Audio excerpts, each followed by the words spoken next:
On this episode, guest Catie Medina talks about how the Barbary program just wasn't enough. She warns about relying on online predictions, and she shares tips she learned from 3 attempts at the bar exam. Catie and Chuck discuss learning to accept failure when everyone on social media is celebrating, and the value of sharing your experiences and building a community of support. That you didn't pass the July bar. What went into like the decision-making process of taking it again that next February? Yeah. I didn't think very long past Friday after the results. I didn't think very long about whether or not I was going to retake it. I knew that's what I was going to do. Just because there was nothing else that I was interested in doing. And so after that first weekend of grasping with the idea of not passing, I just told myself that I was going to take it again and that I was going to become more familiar with the content and I was going to feel more confident in my testing abilities, and I just had to commit to doing better and feeling better about the process so that I could take it again and not have so much fear that I would never be able to pass one day. Did you make any changes, drastic changes from how you prepared the first time going into the second time? Okay, let me pause so I can let my dog in and then the first time I used Barbary because most of my friends were using it. It seemed to be the most popular and well-developed program. And I completed more than 75%. I think I completed like 90%. And I don't really remember what my scoring was on my multiple choice too well. It wasn't great, but it was along the lines with a lot of my friends. So, can you? I'm sorry. This is a live show. What's going on? Okay, so now we're just gonna cut to, so I didn't feel super prepared the first time I took it after having done only Barbary. And by the third time that I took it, it was very piecemeal as far as the resources that I was using because I retained all of the Barbary materials that they send you, that big box. And by that time, I was using mainly AdaptiBar, and I was also using the Bar Exam Toolbox has an essay program that I know you did too, and I used that, and that was it. And at first I was terrified at the idea of making my own schedule and not having a calendar that tells you what to do every day. But AdaptiBar is really nice because everyone knows a majority of your score comes from the multiple choice, and AdaptiBar is set up so that it tells you which areas you aren't scoring well in, and the system learns your weaknesses and gives you more questions based on your weaknesses. So I just used AdaptiBar for 3 months before the last exam, and I used the essays, and the essays from Bar Exam Toolbox are all essays that have been previously used and released from the Bar Association. And I think those are the best essays to really work with just because they have so many in their system, and they let you know over the past 20 years, these are all of the most frequently tested subjects that come up. Because the biggest mistake I made, apart from only using the multiple choice questions from Barbary, was relying on essay predictions when it came to those MEE subjects. I would just tell any bar exam taker, don't rely on those. Just look at what's most frequently tested, because that is based on history, and the bar exam does not change very often. So to clarify, you're talking about the essay predictions from JD Advising? Right, I think they're the most popular ones. There's a few others that are probably out there, but I used JD advising thinking that a lot of people were relying on that. And both times that I used it for July and the second time in February, it was wrong. It just completely threw me for a loop, and I wasn't prepared for the subjects that I did actually. Yeah, I remember that debacle very well. um,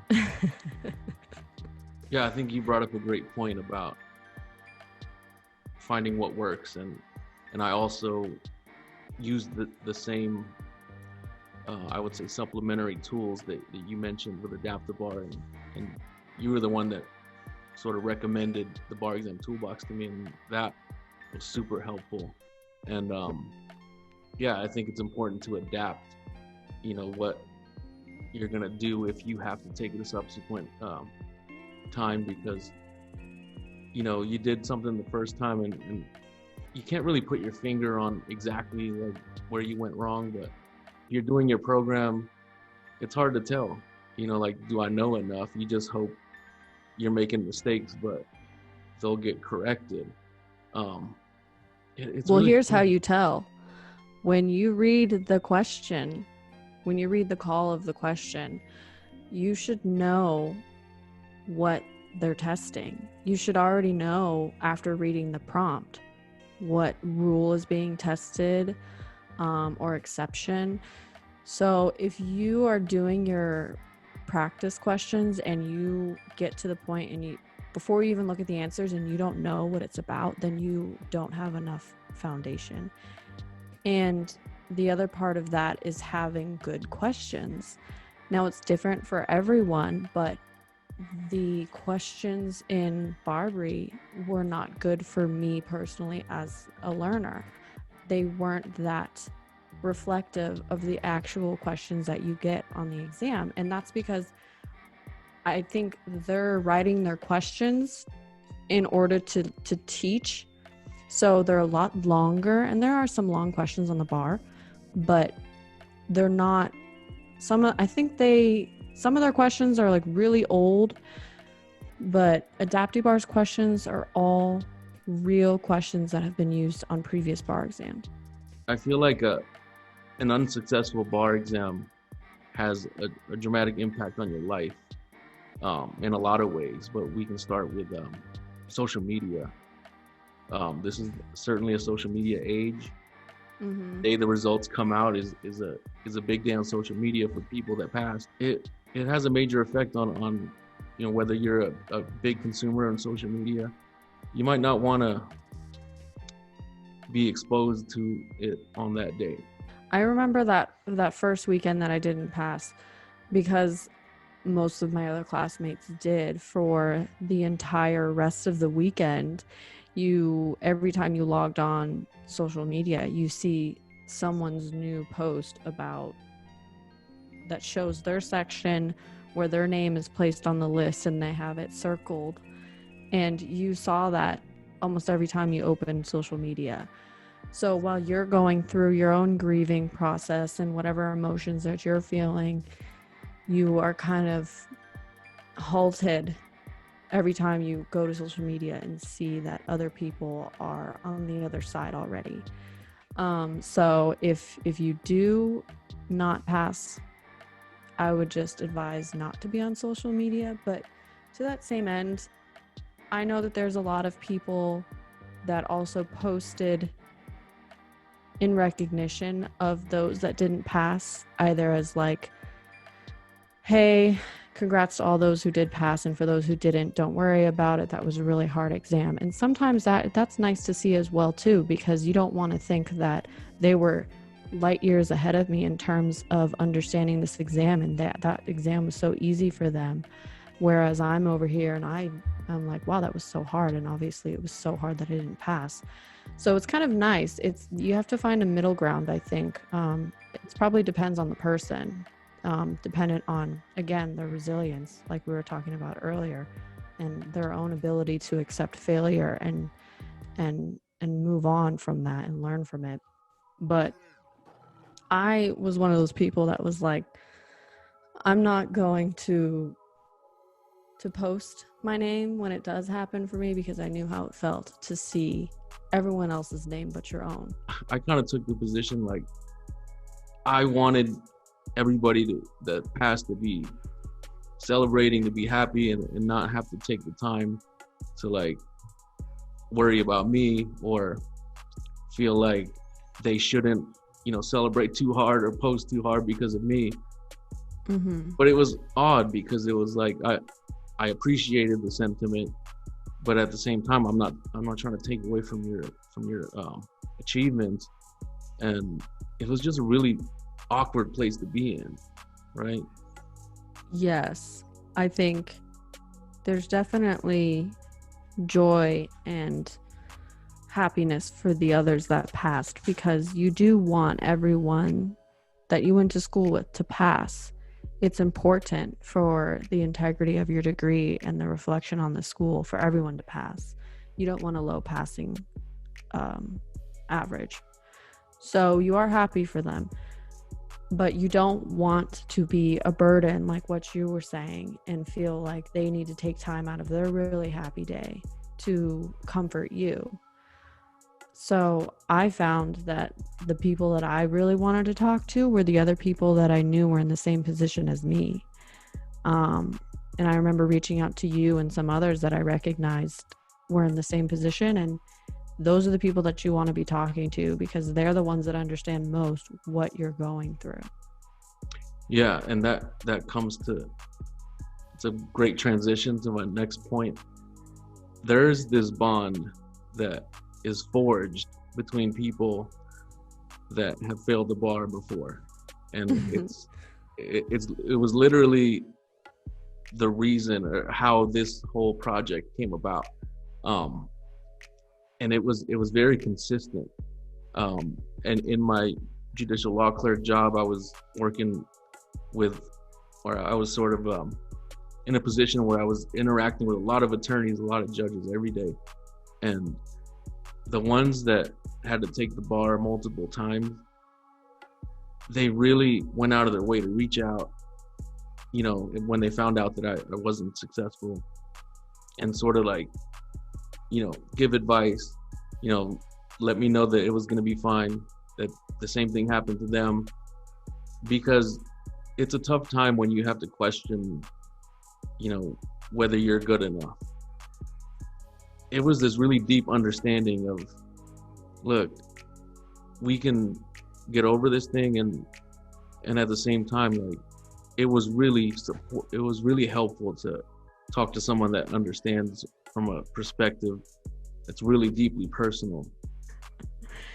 I think that the people that have had to take it twice, they know how you feel. So when they reach out to you, it does make you feel better, because you also there's no way to really identify amongst professionals who's had to take it once or twice or three times, so when people share that with you, especially the older attorneys or people that are, maybe a judge, it does help you understand that it's not a setback in your career long term, and it's not even really a setback. Your career's on pause at the moment if you don't pass the first time, but it doesn't prevent you from being successful. So when you see and hear from other people that have been in the same position, it's really nice, because you think, okay, well, obviously this isn't the end of the world, and in a year or 2 or 5 or 10, it's not going to matter in terms of your career and how successful you are. But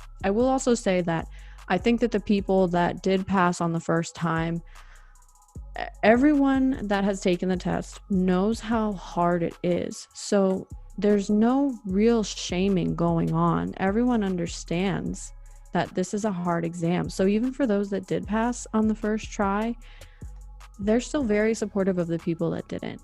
And it's because they know that it is a hard exam. That could have very well been them. So I think it doesn't matter what side you're on or how many times you've had to take it. Everyone understands how difficult it is. So I never interacted with any classmates or any other professional or previous exam taker that wasn't really, really helpful.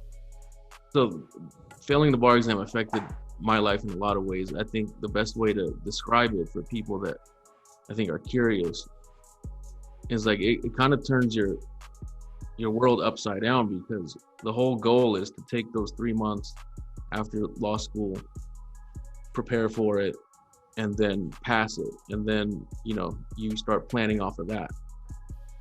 You didn't plan for that part of it, and now you're faced with, okay, now I have to do this prep period again and do the exam again. That's also going to be a financial burden. That's also going to take time, and then wait for the results. So this whole process, it's really it takes a long time to go from deciding to taking it, and then waiting for results. And I realized that it's not just you, it's not just me. It's a lot of people throughout history that had to do this, and you kind of know that inherently going in, but it feels kind of lonely, I guess, when you're dealing with those feelings, because you're having to process internally your own experience, and you forget that there's so many other people that have gone through it or are going through it, and that they're going to be fine. Right. Yeah, I think it's important to talk about that, because if, like you said, it can totally mess up your plans and temporarily, your life, because you have to, like, if you are working at a job that requires a license, like I know you said you were working for a judge, so you were okay if you didn't have your license, but I was working at a job where I needed my license and I needed it ASAP because there was so much work to be done. So if you don't pass, you have to be prepared to have really difficult conversations with your employer or other people around you that may be affected by your not passing. So you have to really get comfortable talking about this failure. But it's also important that the more you talk about it, the easier it is to sort of grasp and move on. But you may have to have some really difficult conversations and subsequently difficult choices to make in order to do whatever you need to do to pass. Yeah, I think one of the, I'd say, unique situations that we both shared is that we both experienced not passing the bar twice. But going into that era of you just found out that you didn't pass the second time, I know that was really difficult for me, because I really was faced with a decision to make. And I know that you, from our conversations, that you were totally dedicated on taking it a third time and passing it, which you did. But tell us what was going on prior to making that decision to go for it and pass the third time. Mm-hmm. Well, I was working, and I worked full time while I took it the second time, because I had started a job since taking it the first time, and they were really supportive and wanted me to pass and said, you can request days off, you can take a week off before the exam.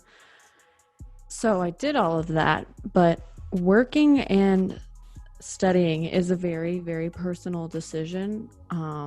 I think there's certain people that can do it and others that it's not the best decision for them. And it was not the best I've literally decision. had 50-50. Everybody I talked to is like, Everyone. I know. Working and studying, it was helpful, or Mm-hmm. no, I needed time to just not work. Yeah. It's really like 50-50. Literally I down guess to it me. depends. I guess it depends on your job. I was at a job that didn't require a whole lot of topics that were going to be on the bar exam. So, and it was just an office that was very, very fast paced. We had a high volume of work. So there was a lot of pressure to perform well at work, but also at the same time, your mind is split between work and doing well and passing the bar, because ultimately work isn't going to matter if you don't pass the bar. So I knew right away after I didn't pass the second time that I had to talk to my boss and tell him that I wasn't going to work full time again, because I knew I was going to take it again and I couldn't work full time. And that was a really difficult conversation to have. And I was fortunate enough to have the luxury to sustain myself for 3 more months while I took the exam and wasn't working. But not everyone has that ability. So, and it's a difficult choice to make. But I knew that I couldn't do this any longer. I couldn't not pass the exam again. So it was hard for me to make. I didn't want to have to leave my job, and I felt like I was just starting my career and then I was set back. But it was better in the long run because I had to invest in myself in order to invest in my career. You were 100% committed from the beginning. Like, this is what I want. I'm going after it. I was at a point where I was applying to become a police officer instead of taking the bar a third time. And then I think we had a conversation about taking it a third time, and it was, I just had to come to a decision. You know, if there's students out there that weren't really social or didn't, you know, build a solid network, I mean, now is the time. You know, these students that you go to school with can be people that you're colleagues with in the professional world, but also people that are willing to help you out and support you in your time of need. And all that starts now as a student. It was inspiring that you were just like, I'm doing this and nobody's gonna stop me. After not passing twice and then finally seeing your name on that list. I mean, walk us through that day, because that must have, I wish you would have shot like a YouTube video reaction on that. I mean, how does that feel? I mean, what is that day like? My video reaction, if I recorded it, would have been really underwhelming for a lot of people, and considering that I had taken it 3 times. But I was so ready to pass on the 3rd time, and I felt like it was the time for me. That morning when I got up to look at the results, I made an effort not to be in the same room that I was the previous 2 times I was looking at the results, just because I felt like I'm not going to be in that room again, because this is going to be it for me and I want to be somewhere else. So I came downstairs and I opened it, and my heart was like pounding out of my chest. I looked at my heart monitor after I saw the results, and it was like at 150 something beats per minute, because while you're waiting and while you're bringing up this list and scrolling and looking at all these names, you're just so terrified that you're not going to see your name. So when I saw mine, I just started smiling, and I was like, I knew it. I knew this was going to be it. And I immediately just calmed down, and it was such an overwhelming feeling of relief that this was done, that I could move on with my life and my career. But it was so long overdue for me that it was just like relief and letting go of this chapter in my life and being grateful for everything that I learned. Because people will tell you that failing the bar exam makes you a tougher attorney. You know, you get more grit when you're in your career, and I think there's something to be said for that, and I'll find out if that's true. But it was just such relief, and still is such relief to think that that's over with. Yeah, that. Oh my God. Your dog is excited for everybody. He's really excited. Does he need anything, or that was no? He's barking at. There's sounds outside. He's just letting me know. So what can you say? What can you point to? And I know it's not just one thing. It's very fluid, but what can you say was the most helpful that you can attribute your successful bar exam to, when you compare the other 2 bar prep periods that you had? Did you do anything that you can say for sure helped you the 3rd time around? Yes. I mean, I know we talked a little bit about Barbary not working for me and Adapti Bar having a lot of improvement for me. But when it comes to like conceptualizing the material, I found that I really had to remove myself from the little details and take a really large bird's eye view of all of the material that I was looking at and start seeing everything as like a hierarchy and placing the elements in order that way. And I did this by creating like webs or charts for the topics that I needed to really nail down and started just writing out. And I had a whiteboard on the wall in my study room, and I would write down whatever topic I needed to do that day, and just start writing down the words that went with it and drawing webs. And that's what helped me memorize, because I found out later on when I was doing essays, I would just picture in my mind that web. And in addition to that, just being able to talk about the material, I would just pace back and forth in my room after writing or drawing this web and see if I can regurgitate it again without looking. And that is the only thing that helped me really get it down. I couldn't just look at the outlines all day and watch these videos for 4 hours and say that I got it. But that was my personal learning experience. And that, when you talked earlier about having to work harder and make more of an effort, that's what that looked like for me in order to pass. Yeah, I think that would be effective for most people. There's, if I'm trying to summarize it, there's a deeper level of understanding that you have to find what works for you to get a deeper understanding of the material. And yeah, I was identifying a lot of things that I didn't have enough of a grasp of the first time around. And then after identifying those things, I just knew that this stuff has to be like ingrained in your mind, and you have to know how the big picture of everything works and not just the definition of battery is this. Finding things like adapt bar in the bar exam toolbox definitely worked for me. I'm trying to think of things that didn't work too well. I think like flashcards are good if you're memorizing like certain fundamental black letter law, but just to rely solely on the flashcards, if you don't have a big picture where everything fits, you know, you might want to work on that, like you were talking about, rather than just trying to memorize like every single thing. Because like how much of and this was really particularly frustrating the third time, how much material that you focus a lot on wasn't even on there.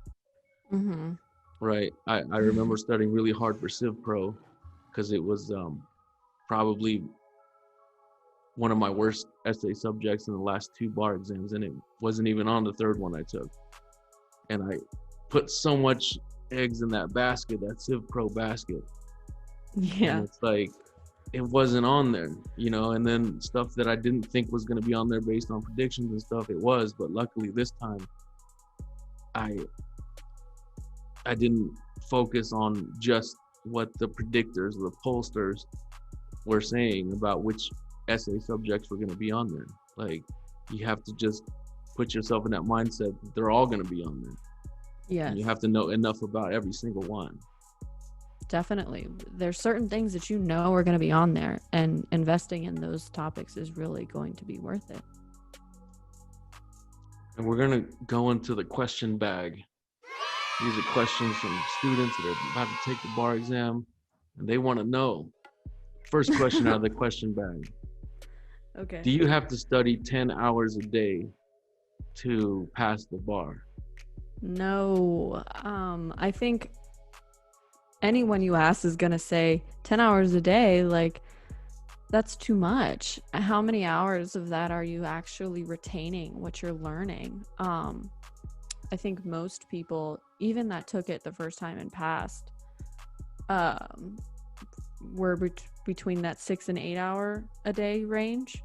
But I mean, I'm a different case, because by the time that I took it the third time, I was studying 5 hours a day by the third time. I mean, there were certain things that I wasn't going to do again or didn't have to like catch up on, but 10 hours a day is pretty tough. Don't get me wrong. Some people are going to do it Yeah. no matter. I mean, some people are just that way. If you try to do 10 hours and you are not accustomed to it, you might get hospitalized. That's just Get gonna be burnout. It's overload. just, But yeah. yeah, that's a good point. There are people that are wired that way, and sure, but I don't think like 10 hours is like there's like this magic number of 10 hours. There's just a No. certain level of proficiency that you have to achieve, and so yeah, I think the moral of the story is it's more about how much fundamental knowledge you're able to develop and master, rather than I need to put in X amount of hours on this, 7 days a week. No, I think it's important to keep in mind that the bar exam is a very individualized experience for everyone. So Yeah, everyone's I've heard different. both. So I really struggled with the essays, and I was always pretty decent with multiple choice. And then I've heard the total opposite side of that spectrum, where a lot of people that don't pass were like, yeah, it was the MBE, the multiple choice that got me. And the essays, they're like scoring out of the park. And I'm like, wow, we're just like two different wavelengths here, because if I had your essay score with my MBE score, we would have been fine. Mhm. All right, back to the question bag. Question number 2. Are all the bar prep companies the same? Good question. I do not believe that all bar prep is created equal. I think that's pretty evident from my experience and opinion about Barbary. That's not to say it doesn't work for people. There are so many people that I went to school with that used Barbary and passed, and it was enough for them. But it wasn't enough for me. So that's why I say it's very individualized. You're going to get so many opinions. Just do your research about what you think is going to work best for you. Yeah, I did Themis and a little bit of Kaplan my third time, and also so just to put things in perspective for maybe we have some 1Ls or other students that don't really know about the major companies. So Barbary, Kaplan, Themis, those are your full commercial bar prep courses. When we talk about Adapt-A-Bar and Bar Exam Toolbox, think of those as like those are supplementary specific supplements. And so I feel like generally they do teach the same things, but one way to figure it out is and a lot of people blow this off in law school, but when they have, I know it's COVID times, unfortunately, but when they have like a Barbary rep doing a lunch speak thing, and then Themis did it a lot when I was a 3L, you want to go to those things because they're going to show you how their program works. Yeah.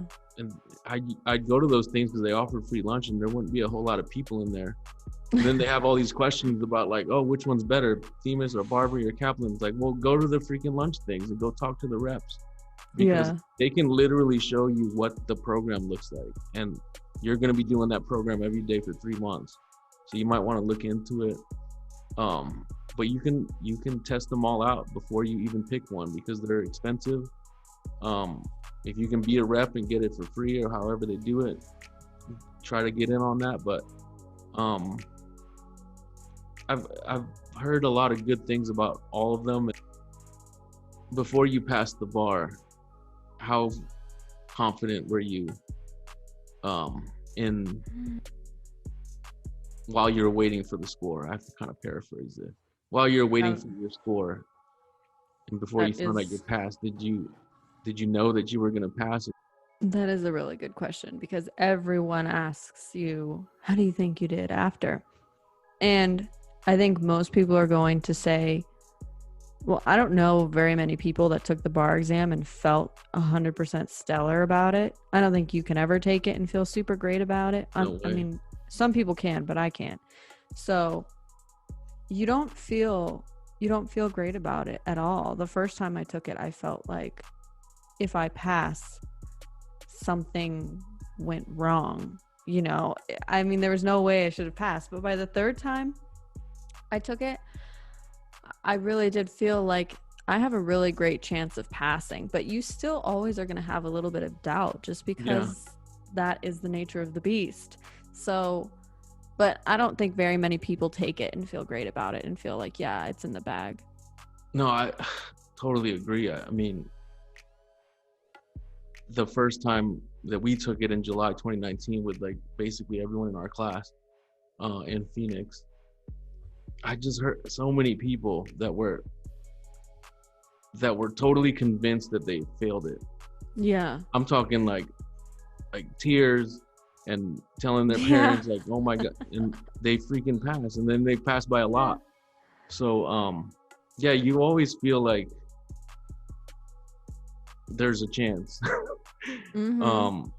both ways, because it's so hard to say if you have a basis, you know, like if you've taken it before. So the third time that I took it, I had a better answer when I talked to my buddy about it. It was like, I definitely felt better than I did last time, which is a good thing.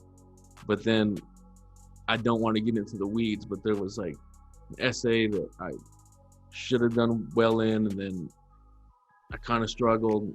And then the essays where I thought that I shouldn't stand a chance because I didn't study these a lot, I did well in. It's a toss-up, man. Yeah, but I think your October exam was a bit different than the normal exam, but there's always going to be stuff that you forget on the day of the exam, and essays that you felt like, oh shoot, I didn't get that third question. That happened to me this past time. There was still questions on some essays where I was like, I don't know this. I need to make it up, or I need to sound like I know what I'm talking about. And that's okay. That doesn't mean that you automatically are going to fail. True. Yeah, well, final thoughts. We're so grateful that you came on the show for our premiere episode, first guest, to launch a series of wonderful stories of triumph and overcoming challenges. We're all proud of you. You're getting licensed, if not already, very soon. And final thoughts. Think of the audience. I know it's a virtual world right now. But most of our audience is 3Ls that are about to take the bar for the first time, and maybe a couple 1Ls or 2Ls that are curious about the process. I would say that whatever happens, it's going to be okay. And I know everyone tells you that, and it's kind of hard to believe if you don't pass, but take it seriously. It does matter, obviously, but it's going to be okay. If you don't pass, you're going to get out on the other side eventually. And everyone has to go through this, and it's awful. There's no way to spin it. It is not a fun time, but it's a very short period of time in the grand scheme of things. And you will feel so relieved after you're beyond it. But I do have a very interesting experience with it, having taken it 3 times. So I would just want everyone to know also, if you ever want to reach out to me, I love talking to people about this. If you are a first-time taker, or especially a repeat taker, it's really important to talk to others. So if anyone ever wanted to talk about it, I would be really we'll put your contact info in the link below. It won't be a link. It'll probably just be like your email address on rolling credits. Catie Medina, thanks for coming on the show. We're excited to hopefully have you back if you want to, interview some other guests and then fill us in on how you're doing with the whole transitioning into a lawyer process. I'm sure that's exciting times, even with the current state of COVID and everything. So thanks for coming on, and best of luck to you. And before the semester's over, we'll have you back to check in. Great. Well, thank you for having me.